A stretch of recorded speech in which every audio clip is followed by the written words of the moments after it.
Rebecca Hart is a 17-year-old girl carrying a weight far heavier than her years.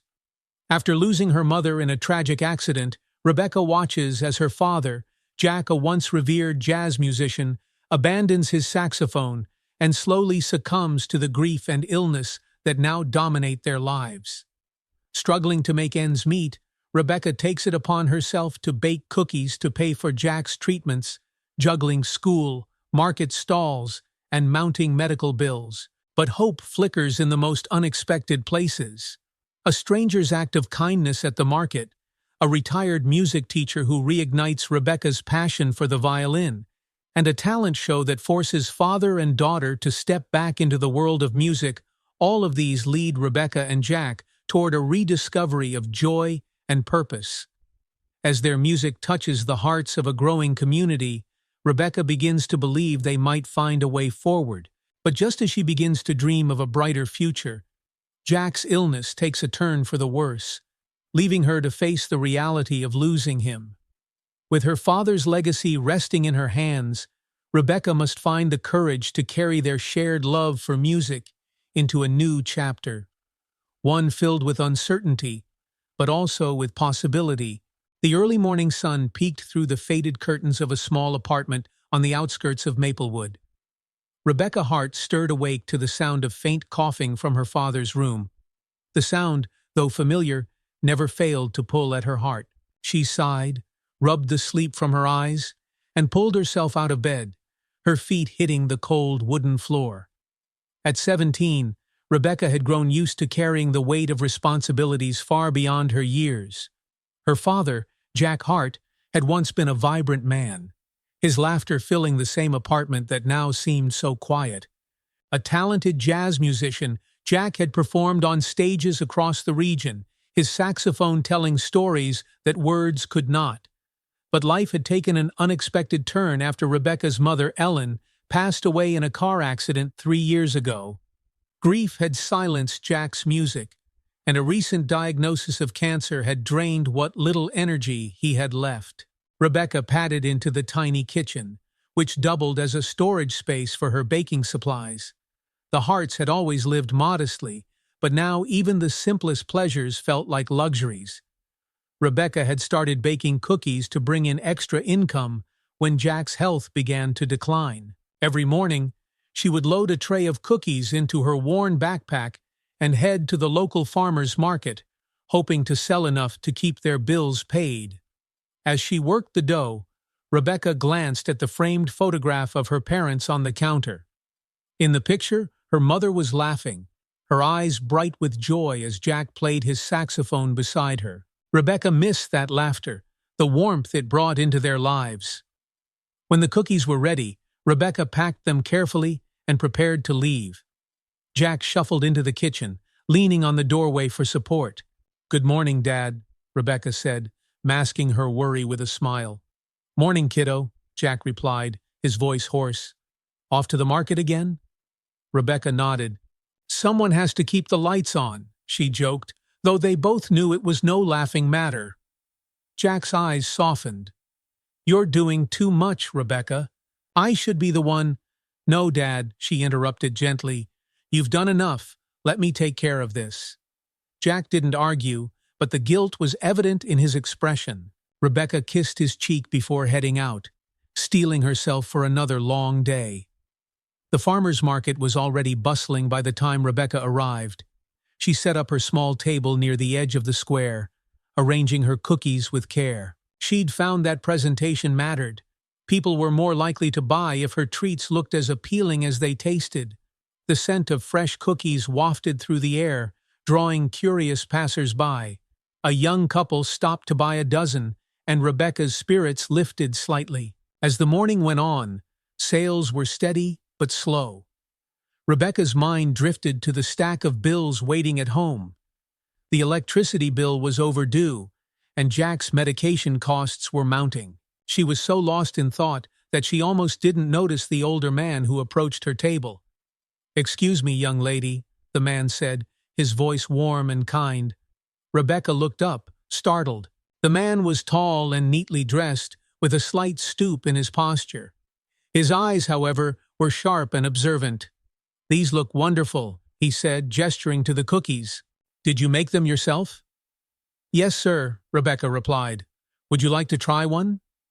The man smiled and nodded. Rebecca handed him a sample, and he took a bite, savoring it thoughtfully. "These are excellent," he said after a moment. "I'll take everything you've got." Rebecca blinked in surprise. "Everything." "Everything," the man confirmed, pulling out his wallet. "How much?" Rebecca hesitated, unsure if she'd heard him correctly. It's $40 for all of them." The man handed her a crisp $50 bill. "Keep the change." Rebecca stammered a thank you, overwhelmed by the sudden windfall. As the man packed the cookies into a bag, he glanced at her sign, which read, "Homemade cookies baked with love." "You have a gift," he said softly. "Keep going. You'll do great things."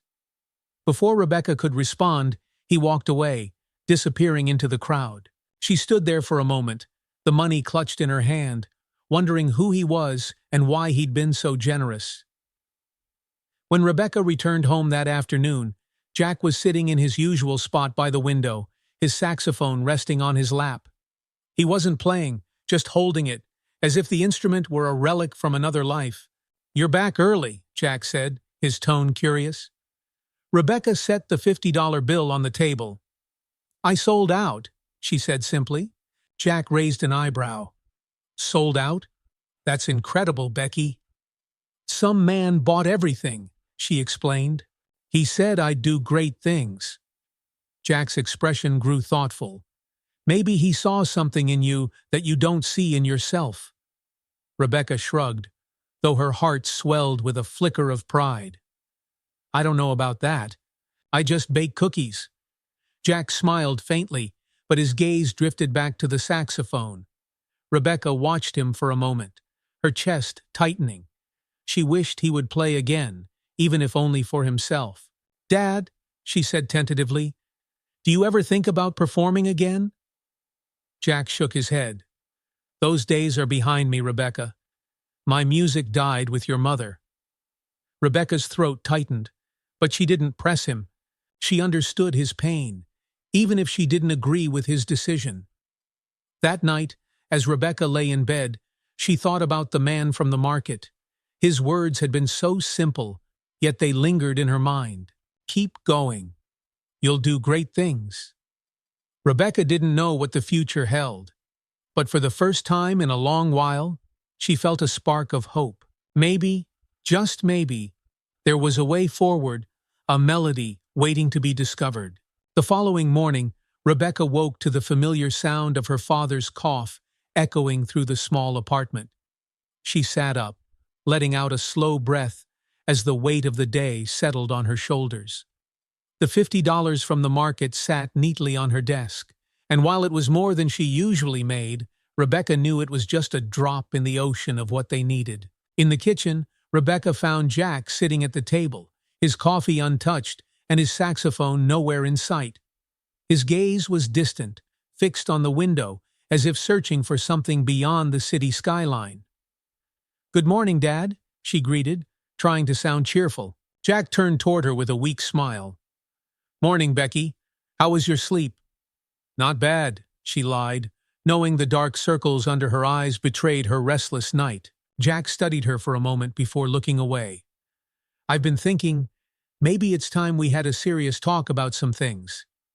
Rebecca stilled, her hands tightening on the edge of the counter. "What things?" Jack sighed, running a hand through his graying hair. "About my health. About what comes next." Rebecca's chest tightened. For months, Jack had deflected her questions about his condition, insisting he was fine. But the toll on his body was evident, his frame thinner, his energy fleeting. "I went back to the doctor last week," he admitted, his voice low. "The treatments, they're not working as well as they hoped." The words hit Rebecca like a blow, her stomach twisting with fear. "What does that mean?" Jack hesitated, his hands fidgeting on the table. "It means we're running out of options. The doctor mentioned a new treatment, but it's experimental and expensive." Rebecca felt her throat tighten as tears pricked her eyes. She didn't want to cry in front of him, not when he already looked so burdened. "How much?" she asked, her voice barely above a whisper. Jack shook his head. "Too much, Becky. I don't want you worrying about it." "That's not fair," Rebecca said, her voice breaking. "I have a right to know. We're in this together, aren't we?" Jack looked at her, his expression softening. "You're too young to carry this weight. I didn't want you to feel like it's all on you." Rebecca wiped her eyes quickly, refusing to let the tears fall. "It's not just about you, Dad. I love you. I'll do whatever it takes to make this work." Later that day, Rebecca sat at the kitchen table, staring at the bills spread out before her. Rent, utilities, medical expenses. Each one felt like a mountain she couldn't climb. Her mind raced, trying to think of ways to bring in more money. She could sell more cookies, but even if she doubled her efforts, it wouldn't be enough. Her thoughts were interrupted by the buzz of her phone. It was Grace, her best friend since elementary school. "Hey, Beck!" Grace's cheerful voice came through. "What are you up to?" "Just trying to figure some things out," Rebecca replied, attempting to sound casual. Grace wasn't convinced.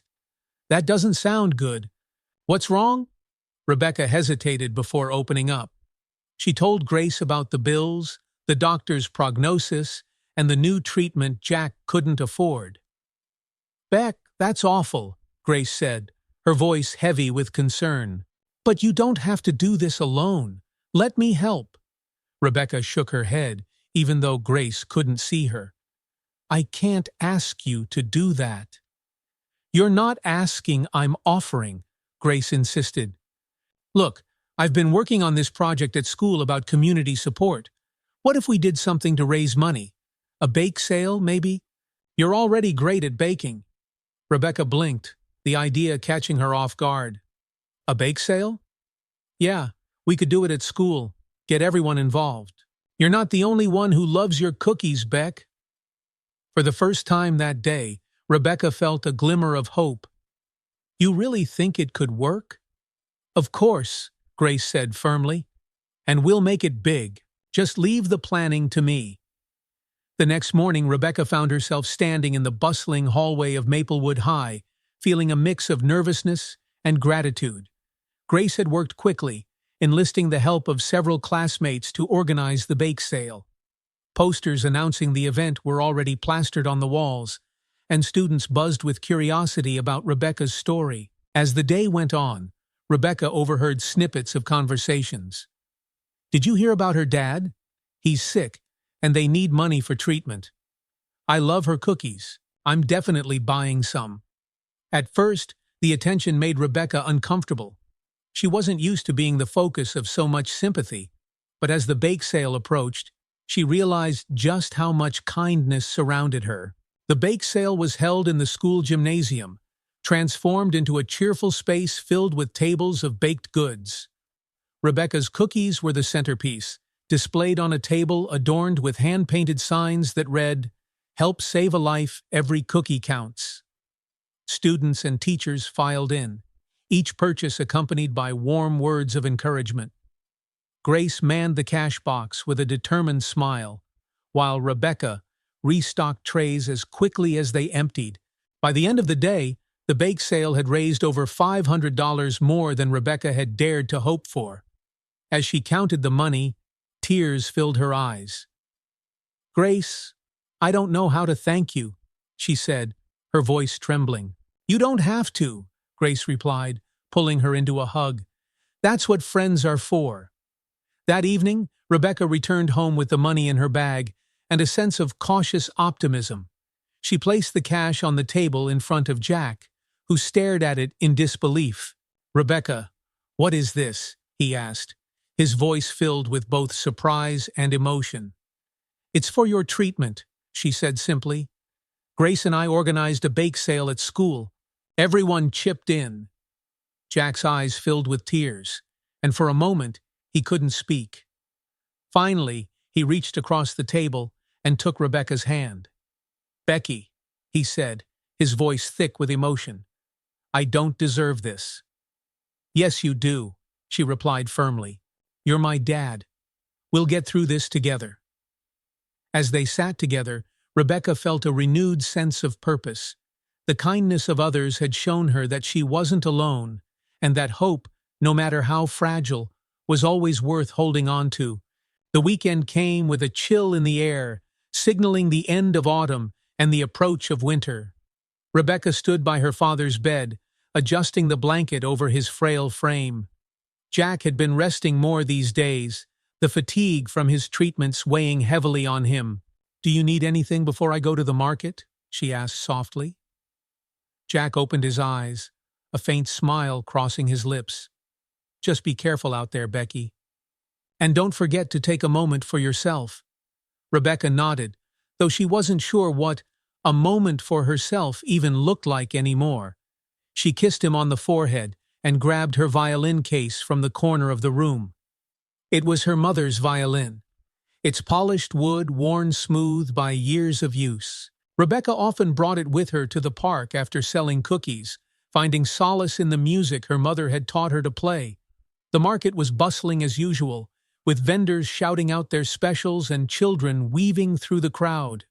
Rebecca set up her small table and arranged the cookies with practiced care. The bake sale earlier in the week had been a success, but the money raised only covered a fraction of what they needed. Every sale now felt like a lifeline, each dollar a step toward giving Jack the treatment he deserved. As the morning went on, Rebecca noticed that many of her regular customers were stopping by, drawn by the warmth of her cookies and the community's growing awareness of her family's struggle. "You're an inspiration, young lady," one elderly woman said, as she bought a dozen cookies. Rebecca smiled and thanked her, but the weight of those words felt heavy. She didn't feel like an inspiration. She felt like a girl clinging to hope by a thread. By midday, Rebecca had sold nearly all her cookies. With the table packed up, she made her way to the park, craving the quiet and the familiarity of her violin. She found her usual spot under a sprawling oak tree, its golden leaves rustling in the wind. Rebecca opened the violin case and drew the bow across the strings, the first note trembling in the crisp air. She played a soft melody, one her mother had taught her, a piece full of longing and love. As the music flowed, she closed her eyes, letting it carry her away from the worries that shadowed her life. When the final note faded, Rebecca heard soft applause behind her. Startled, she turned to see an older woman standing a few feet away. The woman had a kind face framed by silver hair, her eyes bright with curiosity. "That was beautiful," the woman said, stepping closer. "Do you play often?" Rebecca blushed, embarrassed to have been overheard. "Not as much as I'd like. Life's been busy." The woman nodded knowingly. "Music has a way of finding us when we need it most. My name is Evelyn Cooper. I used to teach music at Maplewood High." "I'm Rebecca," she said, placing the violin carefully back in its case. "Well, Rebecca, you have a gift," Evelyn said warmly. "Who taught you to play?" "My mom," Rebecca replied, her voice soft. "She passed away a few years ago, but she loved music. She and my dad used to play together before everything changed." Evelyn's expression grew tender. "I'm so sorry for your loss. It's clear her love for music lives on in you." Rebecca hesitated, unsure of what to say. Evelyn seemed kind, but Rebecca had learned to be cautious about accepting sympathy. "Do you still take lessons?" Evelyn asked. Rebecca shook her head. "I wish I could, but I don't have the time or money for that." Evelyn smiled gently. "What if I offered to teach you? No charge, just two people who love music coming together." Rebecca blinked, surprised by the offer. "Why would you do that?" "Because someone once did the same for me," Evelyn replied, "and because I can see that music means something to you. It's a part of who you are." Rebecca's first instinct was to refuse, worried that accepting help might make her seem weak or indebted. But something in Evelyn's voice, a sincerity she couldn't ignore, made her pause. "All right," Rebecca said cautiously. I'll give it a try. Over the next few weeks, Rebecca met Evelyn in the park every Saturday morning. Their lessons started with simple exercises to refine Rebecca's technique, but soon they were diving into more complex pieces. Evelyn was patient, her guidance gentle but firm. You have a natural ear, Evelyn remarked during one lesson, but music is more than just playing the notes. It's about telling a story, sharing a part of yourself. Rebecca nodded, feeling a growing confidence in her abilities. Music had always been a refuge for her, but under Evelyn's guidance, it began to feel like something more, a way to connect with her mother, with herself, and even with others. One crisp December morning, Evelyn handed Rebecca a piece of sheet music. The title read, "For Those We Love." "This was my favorite piece to teach," Evelyn said. "It's challenging, but deeply rewarding. I think you're ready for it." Rebecca studied the notes, her heart swelling with a mix of excitement and nerves. "Thank you," she said earnestly. "Remember," Evelyn said with a smile, "it's not about perfection. It's about heart." Rebecca returned home that afternoon, her violin case in one hand and the sheet music in the other. Jack was sitting in his usual spot by the window, the saxophone resting untouched on the table beside him. "How was your lesson?" he asked, his voice warm but tired. "It was amazing," Rebecca said, her face lighting up. "Evelyn gave me this new piece to learn. It's beautiful." Jack smiled faintly, though his gaze drifted to the saxophone. Rebecca noticed the way his hand brushed against it, as if he wanted to pick it up, but couldn't bring himself to do it. "Dad," she said gently, "you should play again, even if it's just for yourself." Jack shook his head. "I don't know if I can, Becky. It's been so long." "Then let's play together," Rebecca offered, her voice filled with quiet determination. "You and me. Mom would have loved that." Jack hesitated, his eyes meeting hers. For a moment, the weight of his grief seemed to lift, replaced by a flicker of something else, hope. "All right," he said finally. "Let's give it a try." That evening, Rebecca and Jack sat in the living room, their instruments in hand. The first few notes were hesitant, the years of silence evident in Jack's playing. But as the melody grew, their music began to fill the room, weaving a story of love, loss, and resilience. When they finished, Rebecca looked at her father and saw tears in his eyes. "I'd forgotten how much I needed this," Jack said, his voice thick with emotion. Rebecca smiled, her heart full. "Me too, Dad." "Me too." The brisk winter morning began like any other, with Rebecca making her way to the kitchen. The smell of coffee brewing filled the air as Jack sat at the small table, scribbling in a worn notebook. "What are you working on, Dad?" Rebecca asked, setting her violin case on the counter. Jack smiled faintly and tapped the notebook with his pen. "Just some notes. Ideas for melodies I used to play. Figured it's time to start writing them down before I forget." Rebecca's chest tightened at his words, but she smiled. "I'd love to hear some of them later." Jack nodded, his expression softening. "Maybe we'll play a few together." Rebecca poured herself a cup of coffee, her thoughts drifting to the music piece Evelyn had given her. "For Those We Love" had become her favorite, not only because of its beautiful melody, but because it captured the emotions she couldn't always put into words. Later that day, during her lesson with Evelyn in the park, Rebecca played the piece with growing confidence. The crisp air bit at her fingers as the bow glided across the strings, filling the space with a warm, haunting melody. "You've improved so much," Evelyn said, as the final note lingered in the air. "You should think about performing in front of an audience." Rebecca froze, lowering her violin. "An audience? I don't know about that." Evelyn chuckled. "You play with such heart, Rebecca. People need to hear it." She paused, then added, "Have you heard about the talent show at Maplewood High?" Rebecca nodded. Flyers for the event had been posted all over the school for weeks. She hadn't paid much attention to them, assuming the show was more for confident singers or dancers, not for a girl who hid behind her violin. "I'm not sure I'm good enough," Rebecca admitted, her voice hesitant. "You're more than good enough," Evelyn said firmly, "and I think it would be good for you. Sometimes sharing your gift with others can be just as healing as playing for yourself." Rebecca considered Evelyn's words as they packed up. The idea of performing in front of an audience was intimidating, but a small part of her felt excited by the challenge. That evening, Rebecca brought the idea up with Jack while they prepared dinner.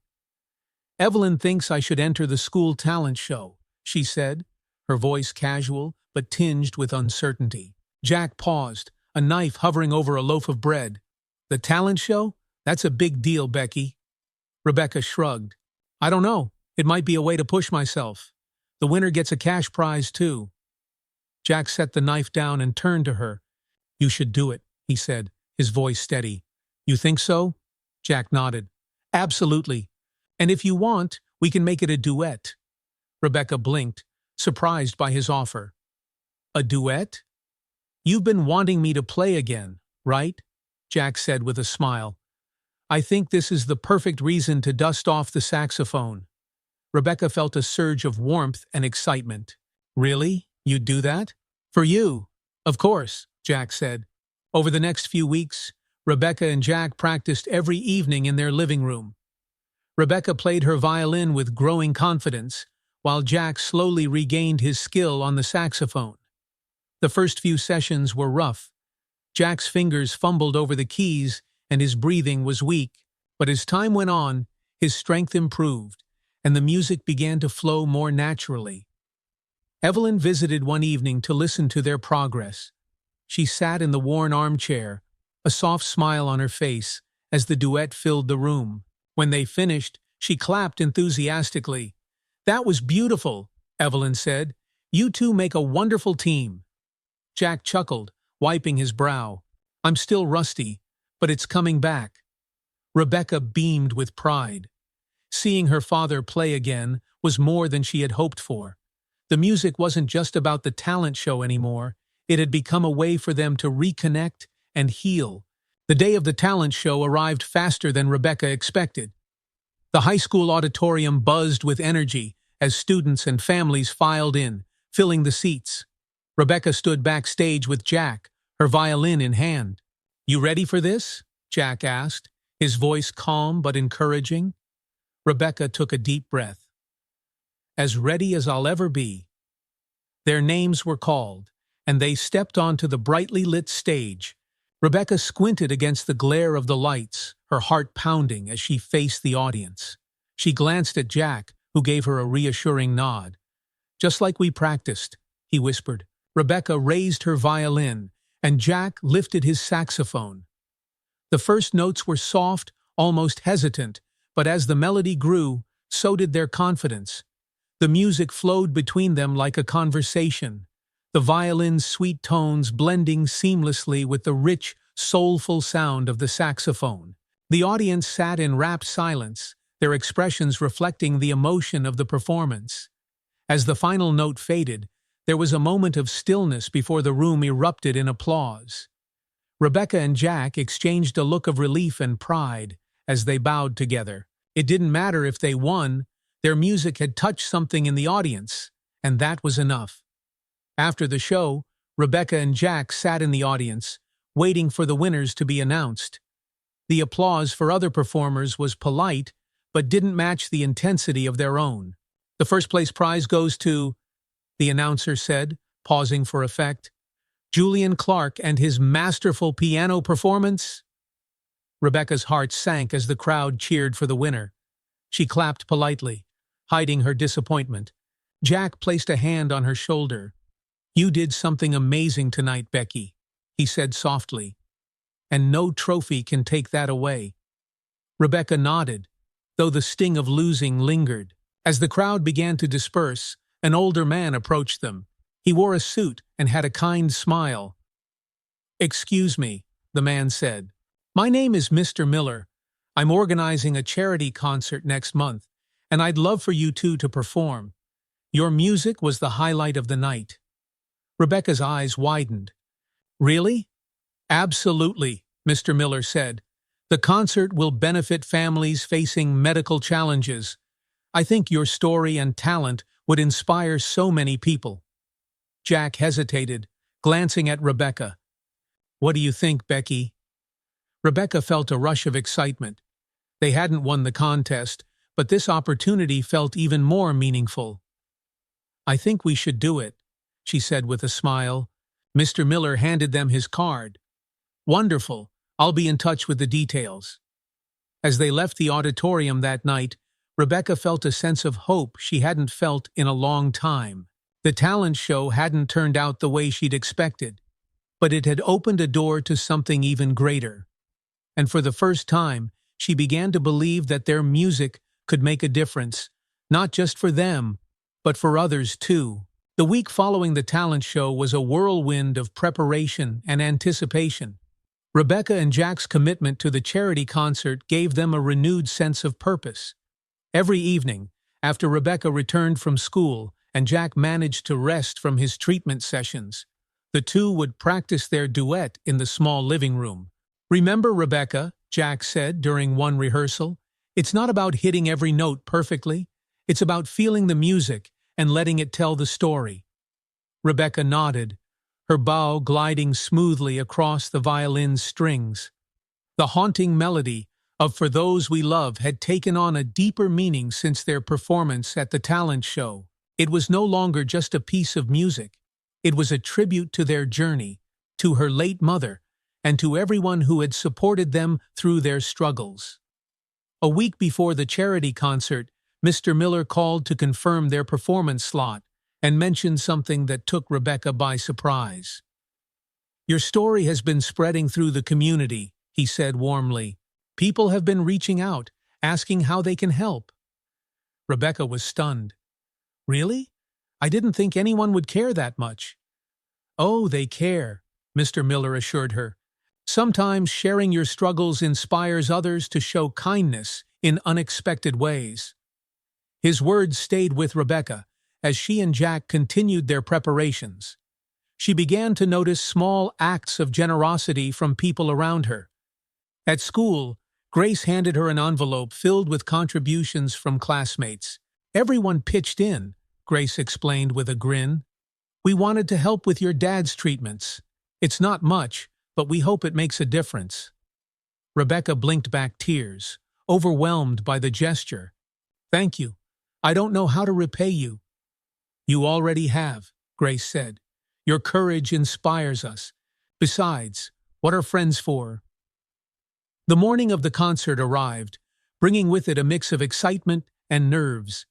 The venue was a local theater, modest but charming, with rows of red velvet seats and a small stage illuminated by soft spotlights. When Rebecca and Jack arrived, the atmosphere was already buzzing.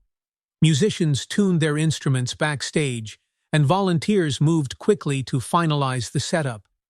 Mr. Miller greeted them warmly, directing them to a quiet corner to prepare. "I've saved you for the final performance," he said with a smile. "I think your music will leave a lasting impression." As Rebecca tuned her violin, she stole a glance at her father. Jack was adjusting his saxophone, his fingers steady despite the slight tremor that often accompanied his treatments. He looked up and caught her gaze. "You nervous?" he asked. "A little," Rebecca admitted. Jack smiled. "That's a good thing. It means you care." The theater filled quickly as the concert began. Each performance brought applause and laughter, from cheerful folk tunes to soulful ballads. Backstage, Rebecca and Jack listened, their anticipation growing with each act. When their turn came, Mr. Miller introduced them to the audience. "Our final performers tonight are a father and daughter whose story and music remind us of the resilience of the human spirit. Please welcome Jack and Rebecca Hart." Rebecca's heart pounded as they stepped onto the stage, the warm lights blurring the faces in the audience.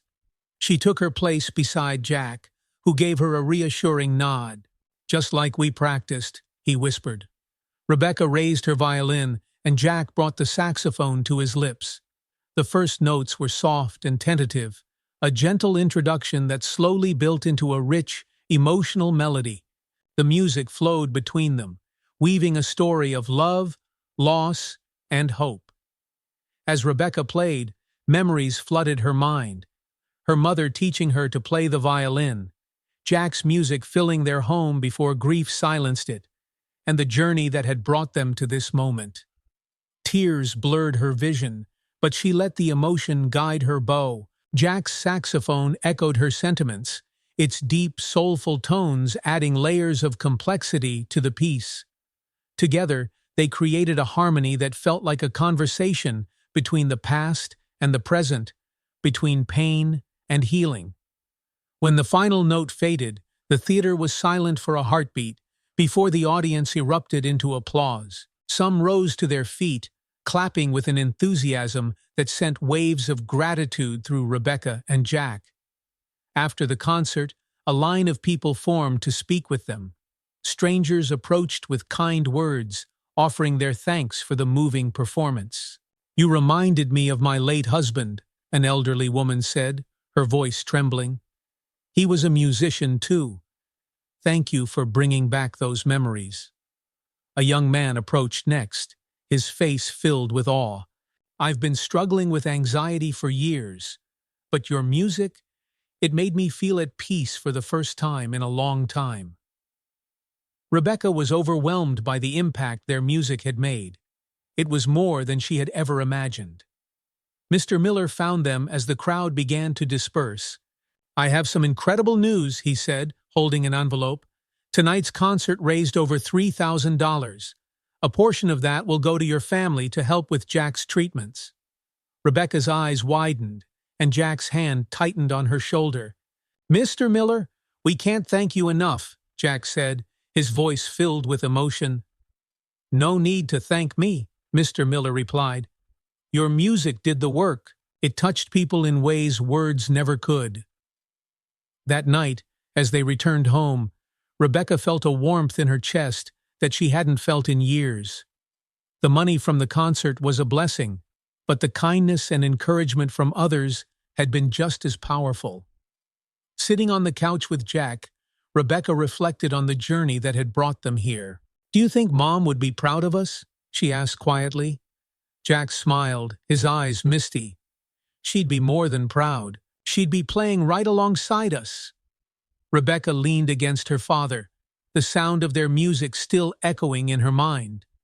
The ripple of kindness they had received was now spreading outward, and she felt ready to carry it forward, one note at a time.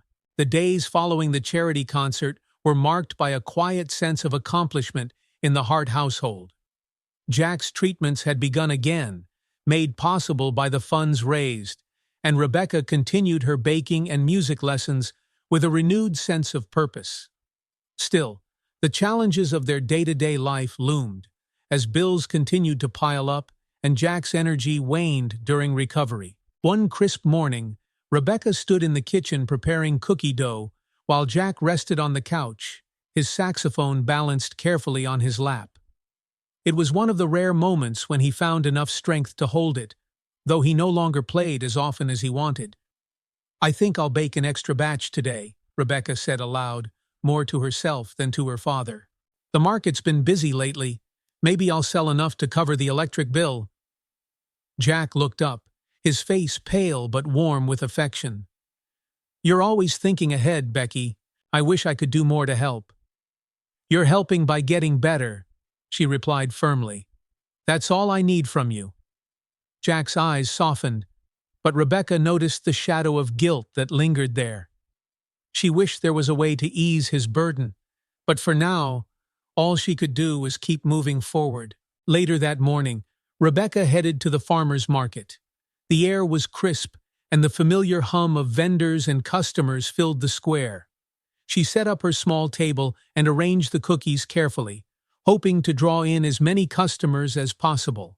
As the morning wore on, Rebecca noticed a growing number of familiar faces stopping by, not just regular customers, but people from the concert. "I heard you and your dad play last week," said Mrs. Carter, one of the older women from the neighborhood.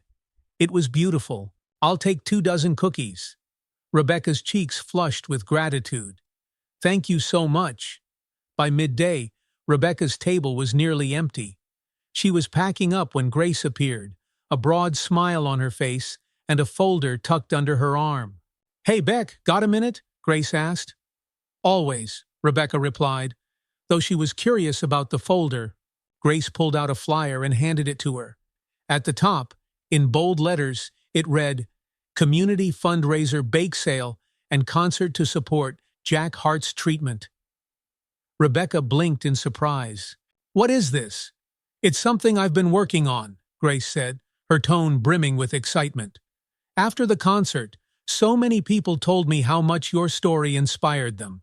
I thought, why not organize another event? We can do a bigger bake sale, and you and your dad can perform again. Rebecca's breath caught. The idea was overwhelming, but there was a flicker of hope in her chest. Grace, I don't know what to say. Say yes, Grace said with a grin. I've already talked to some teachers at school, and a few local businesses are willing to help sponsor it. All we need is your baking and your music. Rebecca hesitated, her thoughts racing. She had grown accustomed to doing things on her own, but the outpouring of support from the community was impossible to ignore. All right, she said finally. Let's do it. Over the next few weeks, the fundraiser took shape. Grace worked tirelessly to organize the event, enlisting volunteers from the school and the neighborhood.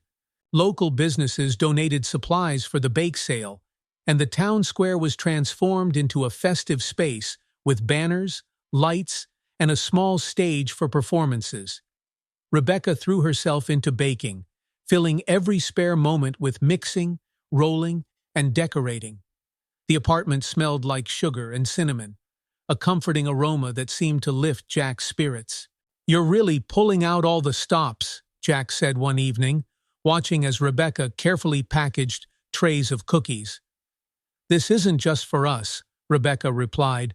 It's for everyone who's supported us. They deserve my best. Jack nodded, pride evident in his tired eyes. The day of the fundraiser dawned clear and bright. The town square buzzed with activity as volunteers set up tables laden with baked goods. The stage was decorated with twinkling lights, and a banner reading, Hope Through Music, hung above it. Rebecca and Jack arrived early, their instruments in tow. As they walked through the crowd, people stopped to greet them, offering words of encouragement and admiration. Your music inspired me to pick up my old guitar again, said one man, shaking Jack's hand. My granddaughter started taking violin lessons because of you, another woman told Rebecca. Rebecca felt a swell of emotion as she realized how far their story had reached. It wasn't just about the money, it was about the connections they had built and the hope they had shared.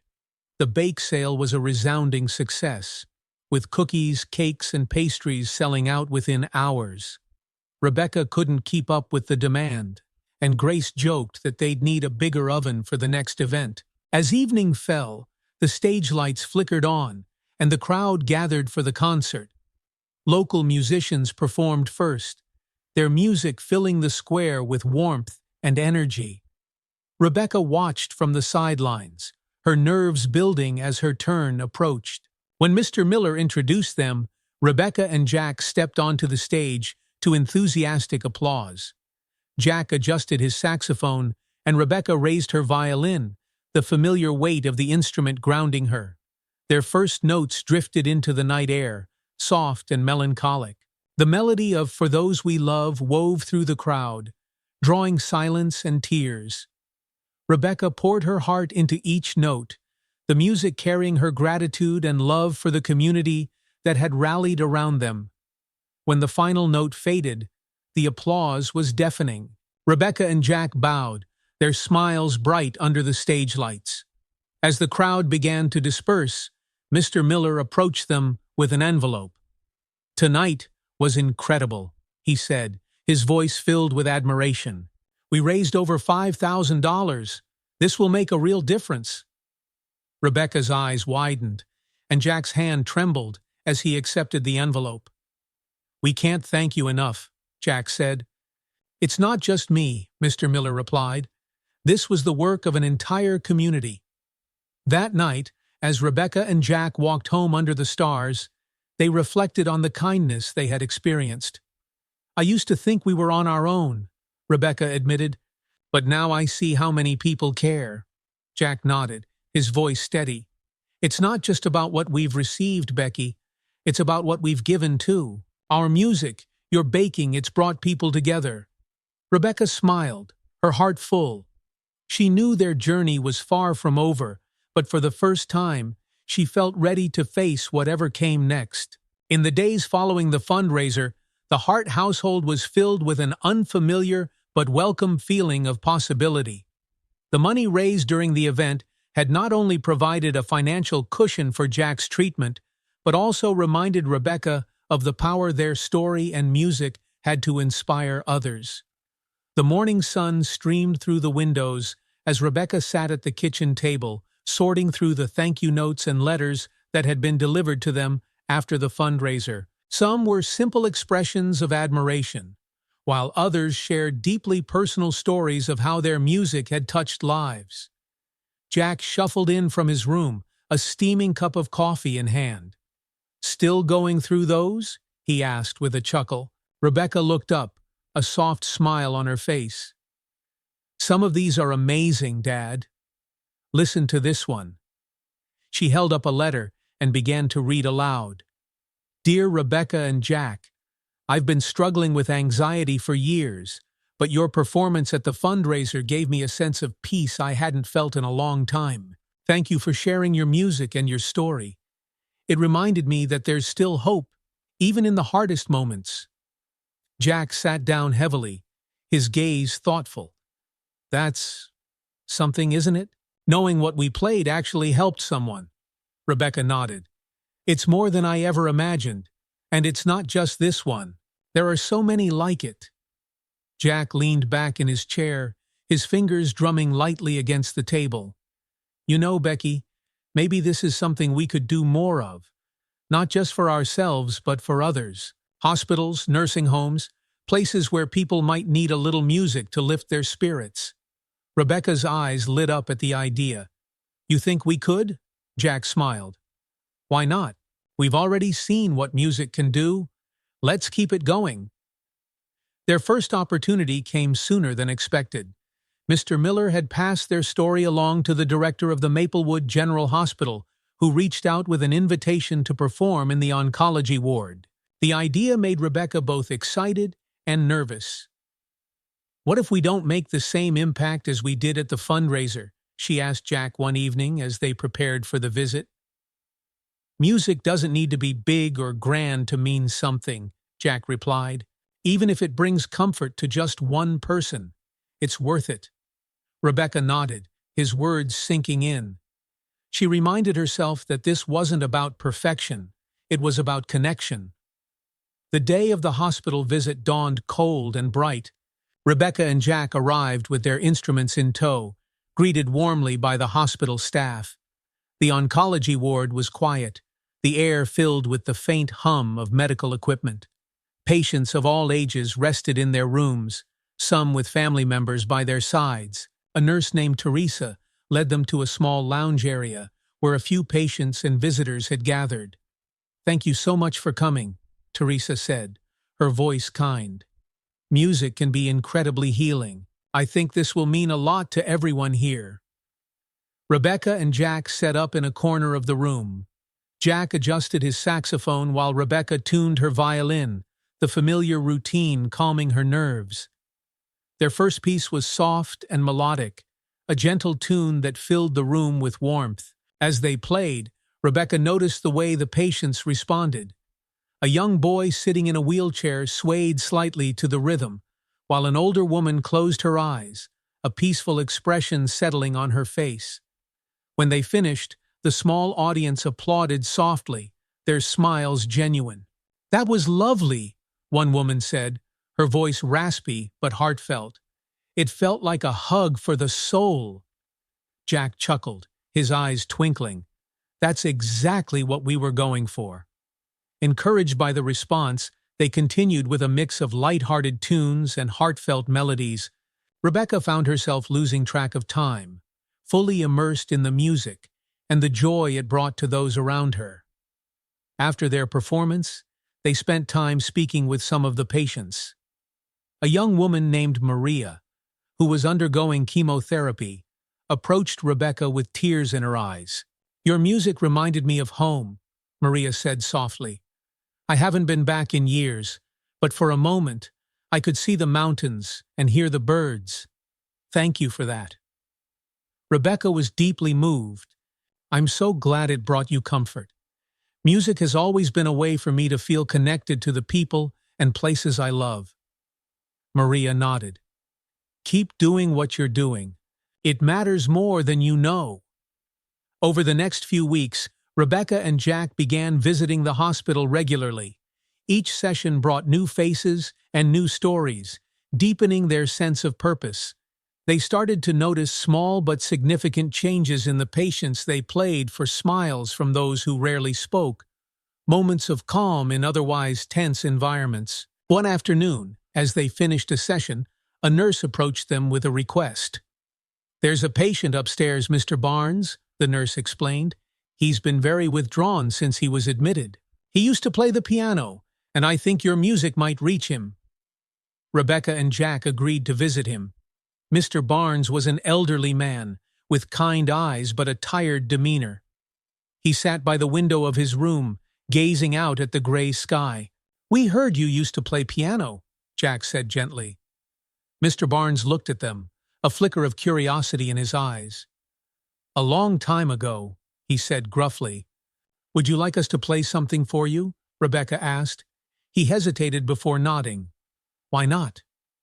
They began with a soft, simple melody. As they played, Rebecca noticed Mr. Barnes tapping his fingers lightly on the armrest, as if remembering the keys beneath his hands. When they finished, Jack gestured to the small keyboard that had been tucked into the corner of the room.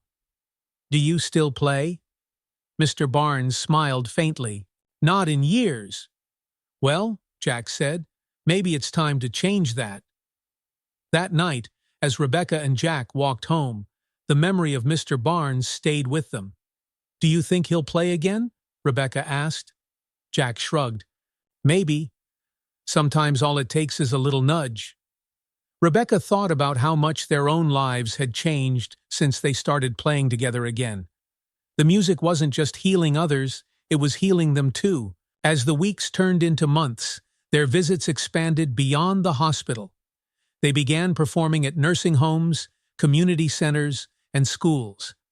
Each place brought new challenges and new rewards, deepening their understanding of the power of music to connect and uplift. One evening, as they practiced at home, Jack looked over at Rebecca with a thoughtful expression.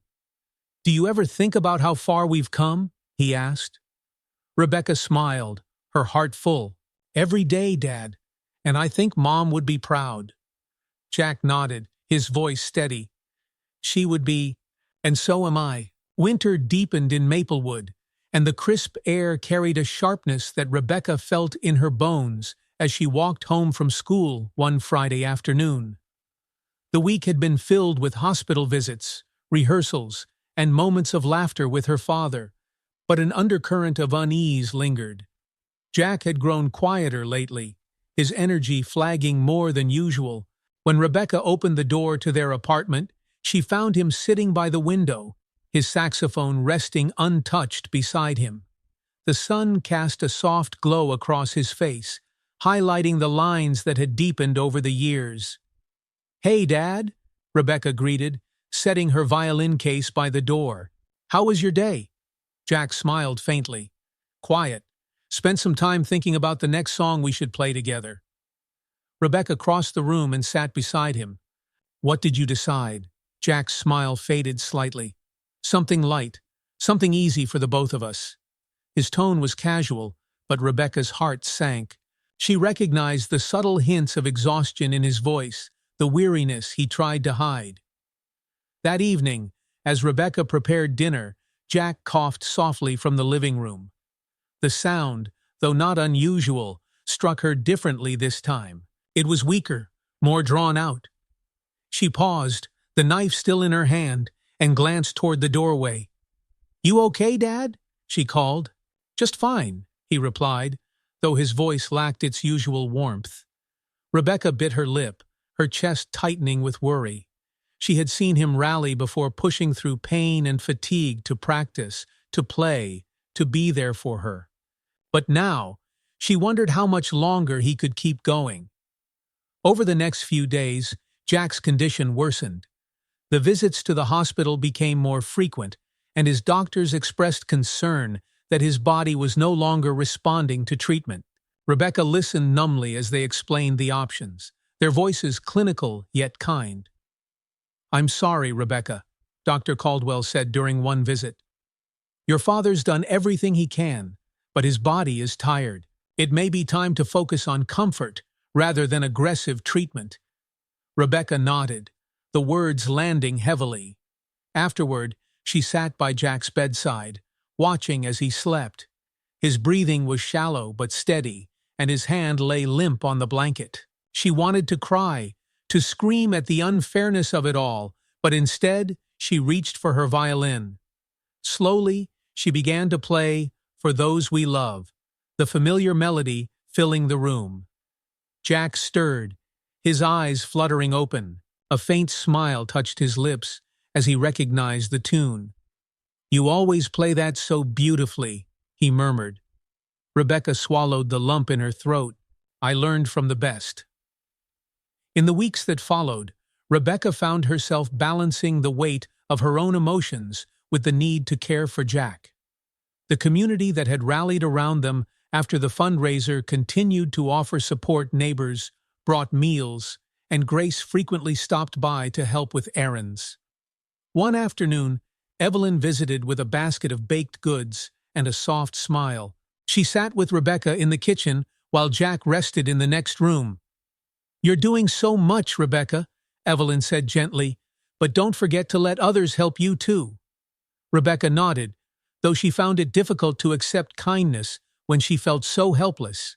"I just wish there was more I could do for him." "You're already doing everything," Evelyn reassured her.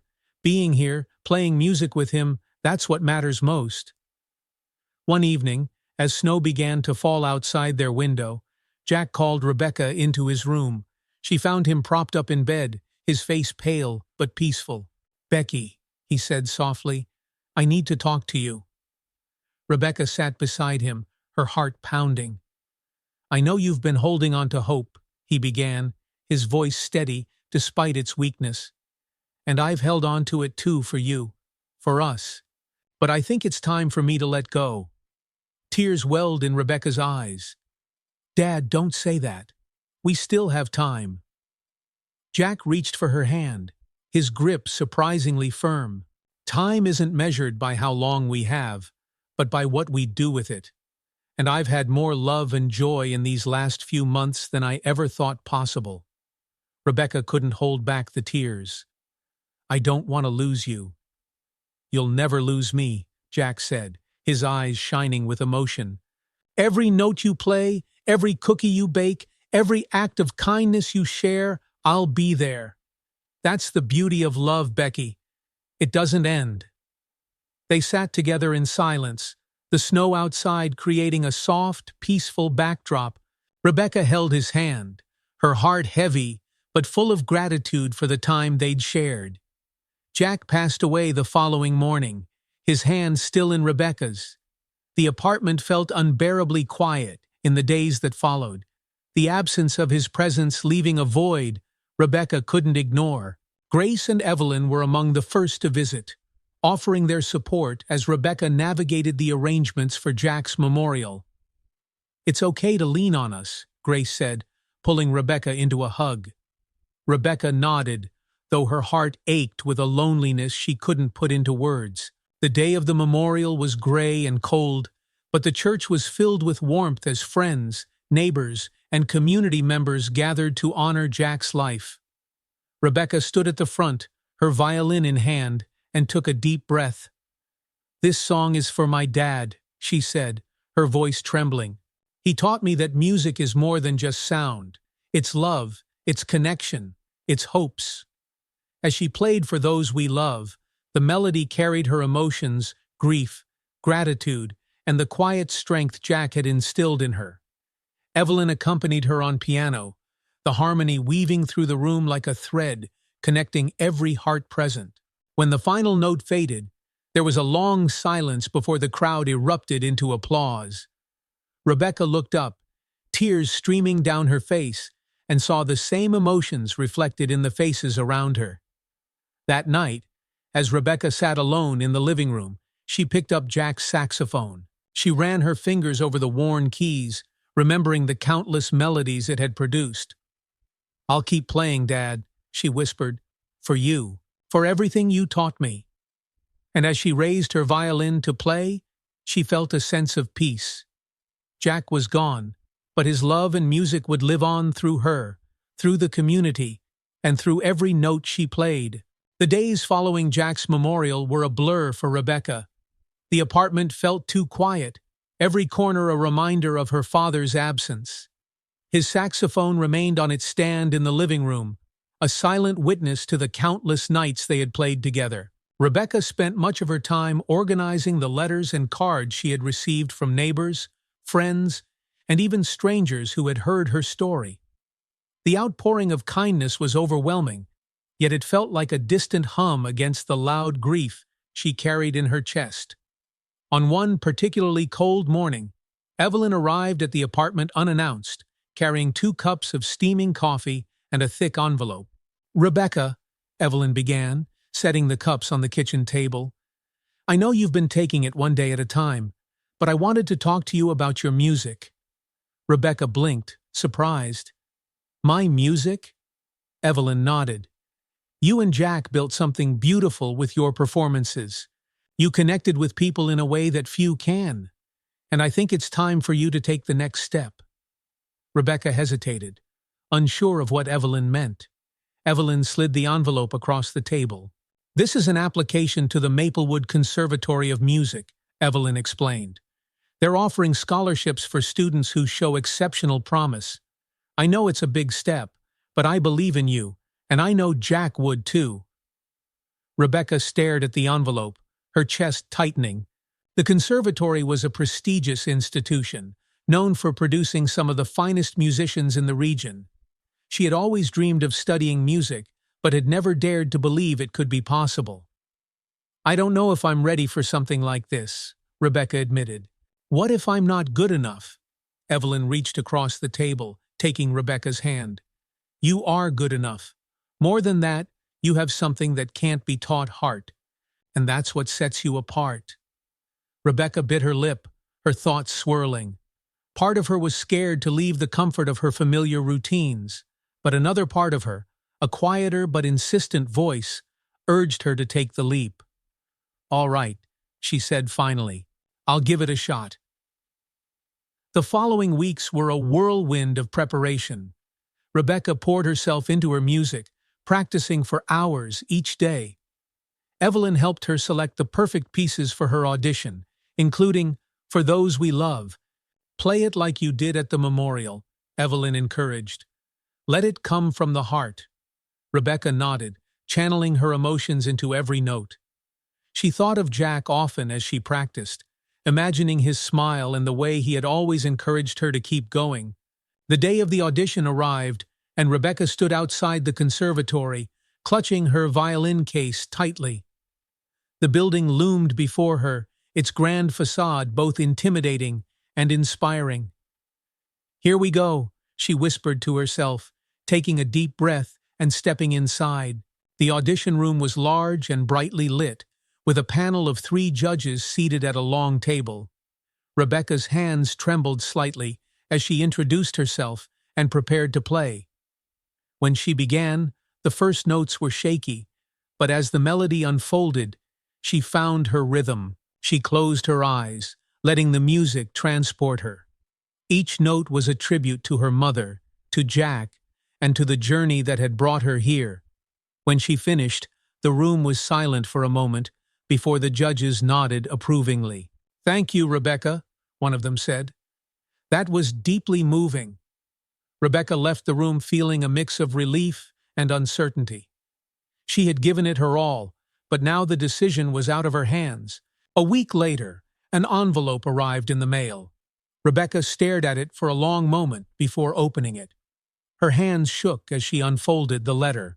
"Dear Miss Hart," it began, "we are pleased to inform you that you have been accepted into the Maplewood Conservatory of Music with a full scholarship."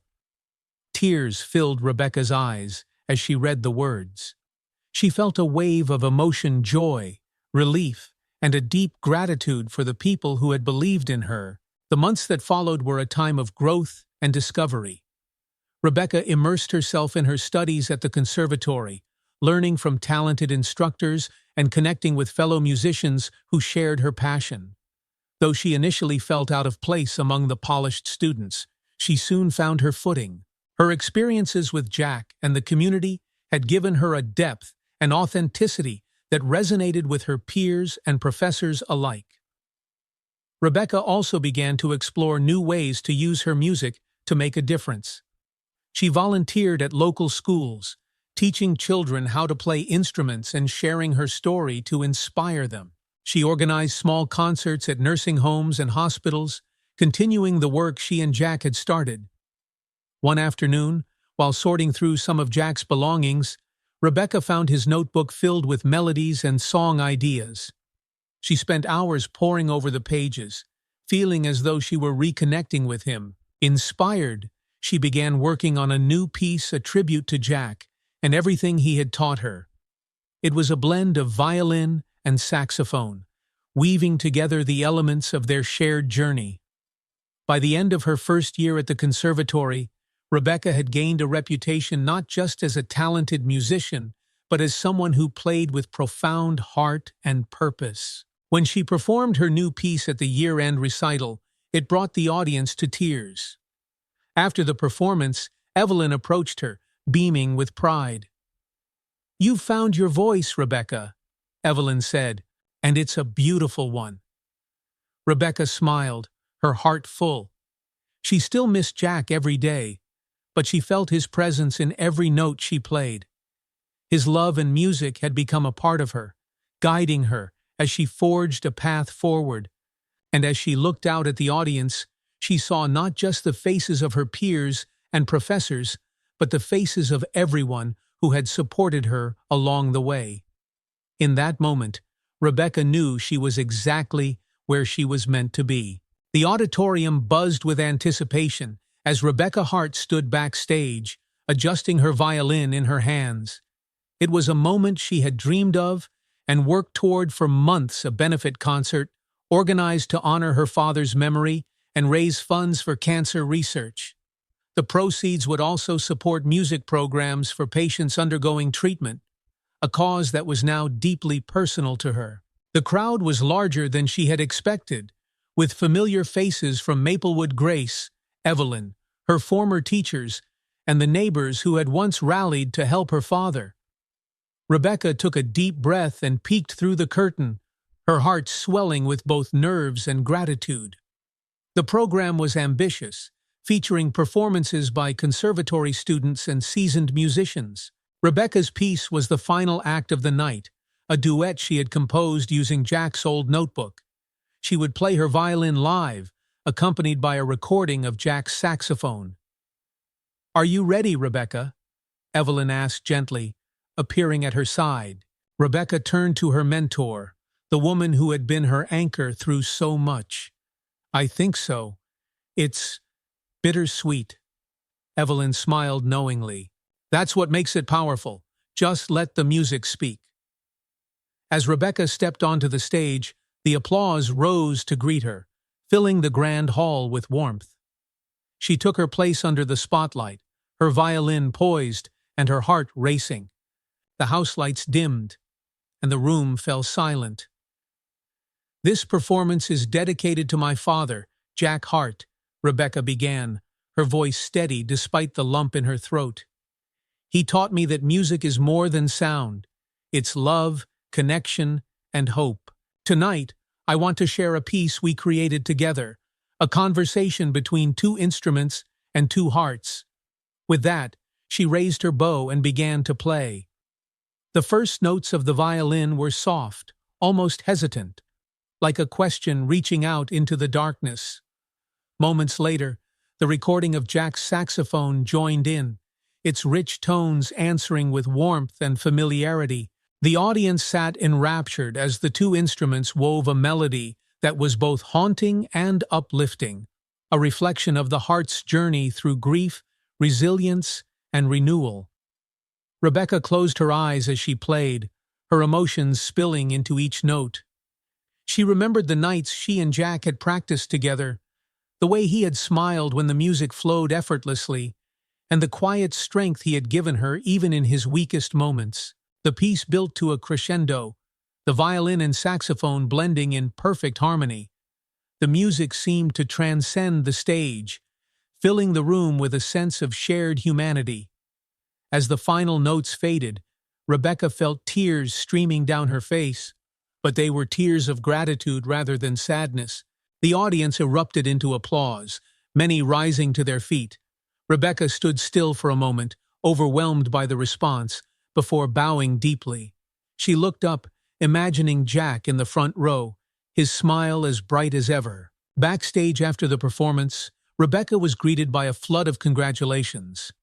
Evelyn embraced her tightly, her eyes glistening with pride. "You've done something extraordinary tonight," Evelyn said.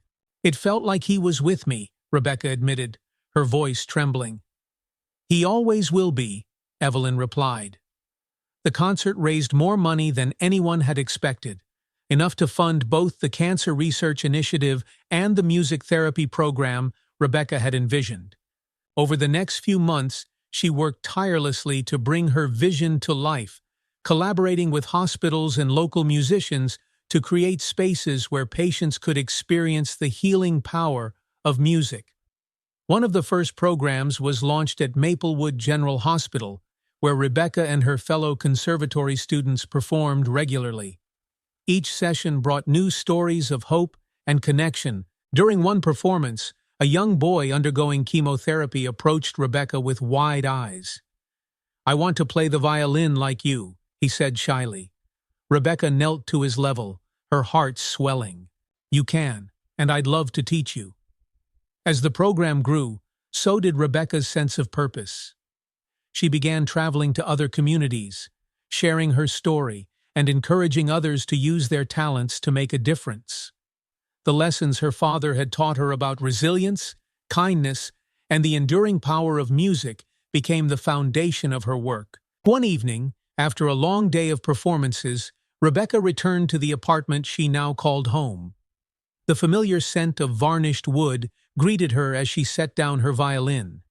She walked to the corner where Jack's saxophone rested on its stand, a permanent fixture in her life.